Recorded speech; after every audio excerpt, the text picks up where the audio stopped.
नाज़रीन इस वक्त मेरे साथ मौजूद हैं सीनियर रहनुमा पाकिस्तान तहरीक इंसाफ मेंबर कौमी असम्बली डॉक्टर निसार, उनसे बात करते हैं। डॉक्टर साहब अस्सलाम वालेकुम। जी बात शाम।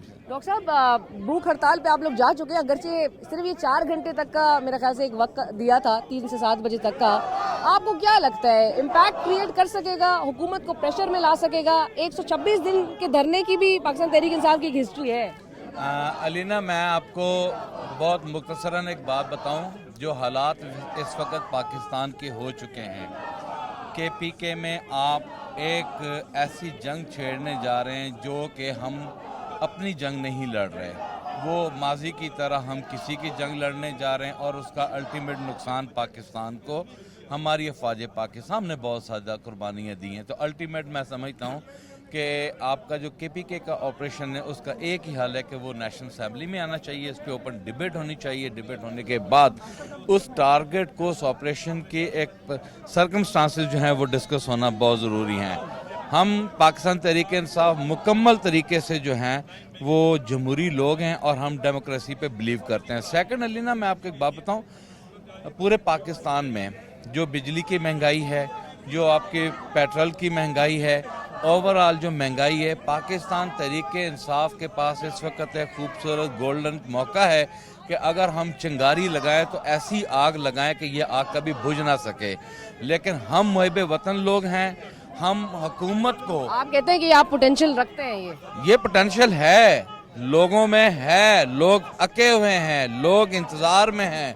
ये हमारी क्रेडिबिलिटी है कि हमने रोका हुआ है, ये किसी गलत फहमी में बैठे हुए हैं।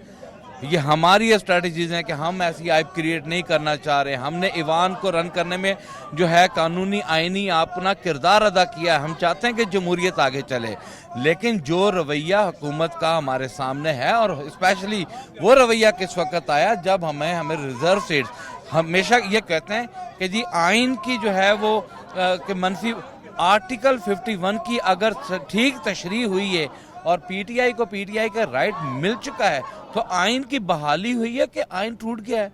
मैं तो हैरान हूँ कि झूठ भी, और ऐसा बंदा झूठ के जिसकी कोई कहने का मतलब आपको वैसे रिजर्व सीट्स जो मिल गई हैं सुप्रीम कोर्ट से, लेकिन इलेक्शन कमीशन में जो जमा आपने रिकॉर्ड कराना था वो कल लेके चली गई है इस्लामाबाद पुलिस। आपको लगता है आसानी से दे देंगे? अलीना, मैं आपको एक बात बताऊं, ये ना तसादम की तरफ जाना चाह रहे हैं जो कौन लेकिन ये हुकूमत। सनावला ने कल बिल्कुल क्लियर कट कहा कि जी हमारे इंतजार जो है उसके, मैं समझता हूँ कि आपको लगता है ये तसादुम की तरफ खुद जाने की एहलियत रखते हैं?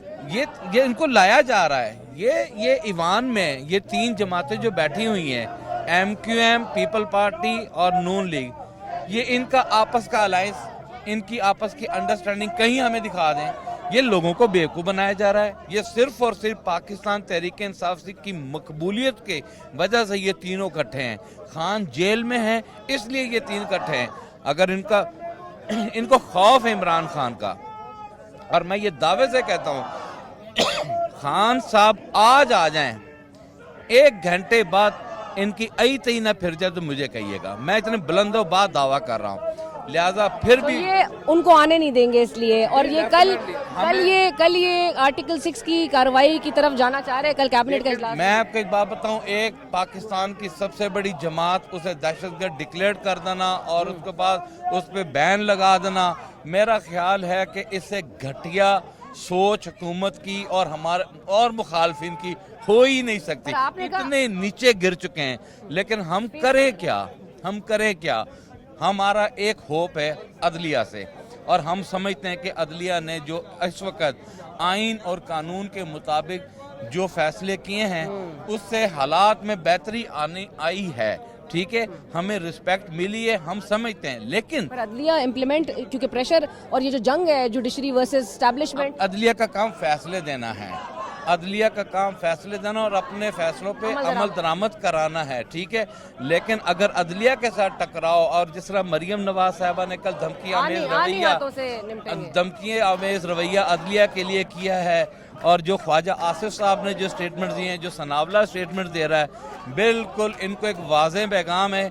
ये अलामती भूख हड़ताल है। हम इशारा दे रहे हैं कि पाकिस्तान के अवाम को हमें जगाना आता है। आप बाज आ जाएं, आप डायलॉग पर आ जाएं, आप इज़्ज़त के साथ ट्रांसपेरेंसी को मेक श्योर कर दें, आप इज़्ज़त के साथ रूल ऑफ लॉ पे आ जाएं, आप कंधों पे चढ़ना छोड़ दें। नवाज शरीफ को चाहिए कि शर्म करे, वो अपना बयानिया रीस्टेट करे, वोट को इज्जत दो। वो ये जो डिप्लोमेटिक वहाँ से एक तरफ से एक नारा, दूसरी तरफ से आप बूट चाट रहे हैं, अगर ये आपका रवैया रहा, हम डटे हैं, हम खड़े हैं, हम इस लड़ाई को लड़ेंगे और आखिरी सांस तक लड़ेंगे। डॉक्टर साहब, आप यानी कि देख मौजूदा हुकूमत की तरफ रहे हैं, जो आप खुद कह रहे हैं कि अगर बैसाखियों पे और किसी के कंधे पे चढ़ के आई है या फॉर्म 47 पे खड़ी है, तो उन्हीं से आप तवक्को करें कि वो आके डायलॉग करें आपके साथ? अलीना, फिर लड़ें। फिर अगर लड़ना है ना, हमें सुनने में आया कि फैसला हो चुका है कि लड़ना ही है, तो फिर लड़ी ले, हम लड़ाई के लिए तैयार हैं। पर अगर यही बात है, देखें क्या होगा, जो लोग अलीना, जो लोग डरते थे ना, मर वो भी गए, कब्रिस्तान में जाके देख लें, और जो लोग नहीं डरे ना, मर वो भी गए, लेकिन कब्रिस्तानों में खड़े होकर लोगों ने कहा कि ये वो शख्स था। हमें अब अपनी ज़िंदगी से ज़्यादा अपनी आखिरत संवारने का और आखिरत संवारने का हक हमें है, और हम समझते हैं कि पाकिस्तान की आइंदा आने वाली नस्ल के लिए पाकिस्तान तहरीक इंसाफ का पैगाम, और इसके लिए डट के खड़ा ना हमारी न्यू जनरेशन के लिए, इससे अच्छा पैगाम मैं नहीं दे सकता। डॉक्टर साहब, थैंक यू, बहुत शुक्रिया।